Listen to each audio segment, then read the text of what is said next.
Terima kasih udah klik channel kami. Jangan lupa tekan subscribe dan loncengnya.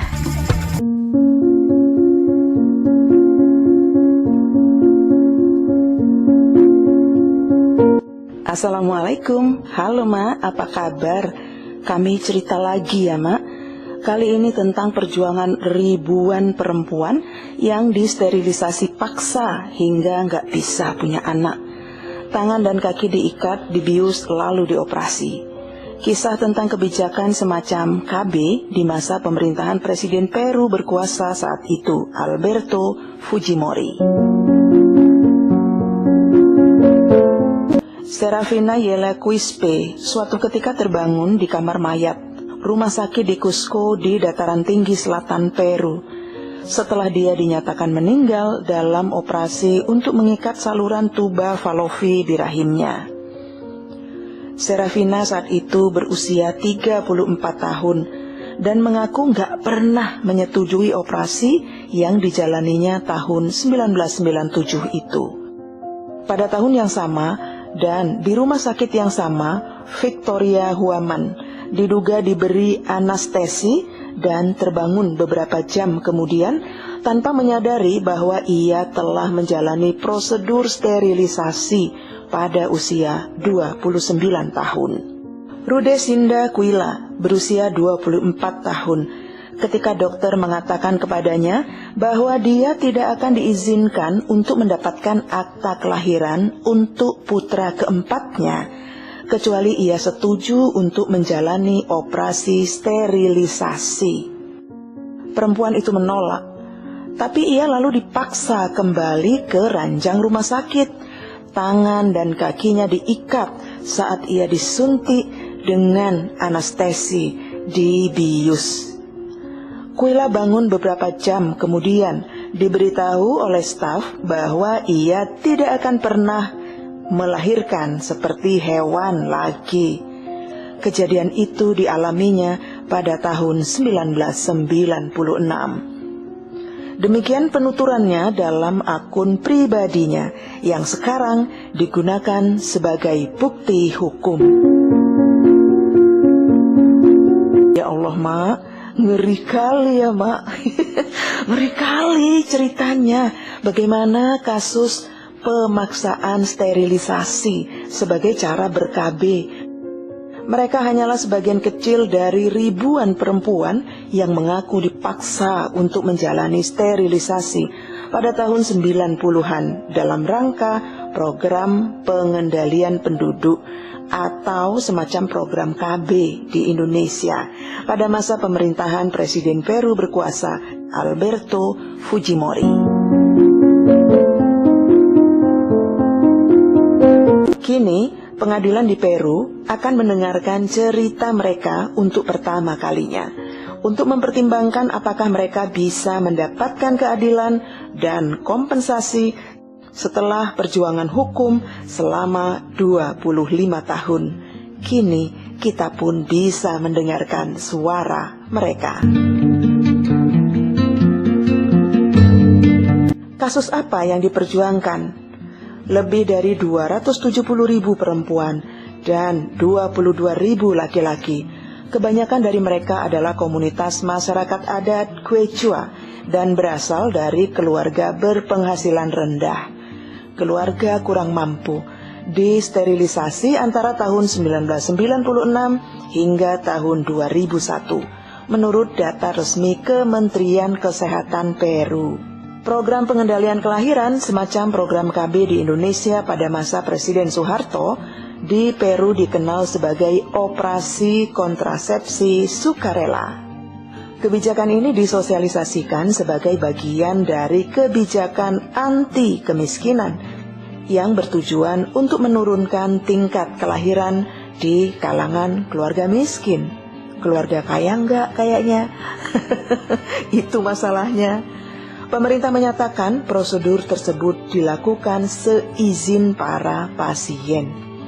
Tapi lebih dari 2.000 perempuan menyatakan mereka dipaksa, dilecehkan, diperas, atau ditipu untuk menjalani prosedur tersebut.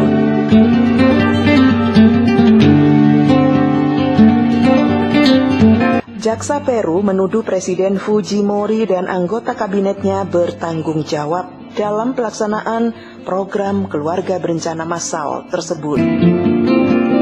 Penyelidikan Kongres pada tahun 2002 menyatakan ada bukti kuat bahwa staf medis ditekan untuk mencapai target sterilisasi dan prosedur tersebut dilakukan secara rutin tanpa persetujuan para perempuan.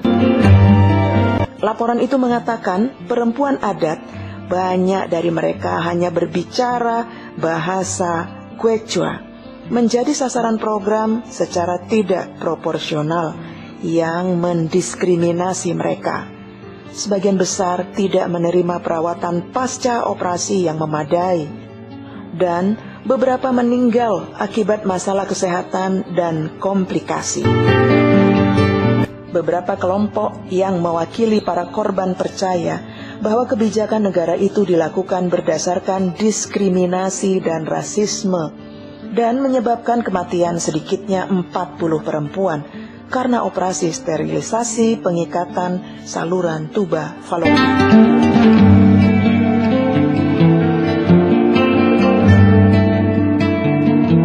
Huaman, salah satu perempuan, menyampaikan kesaksian kepada Asosiasi Perempuan Peru yang terkena sterilisasi paksa.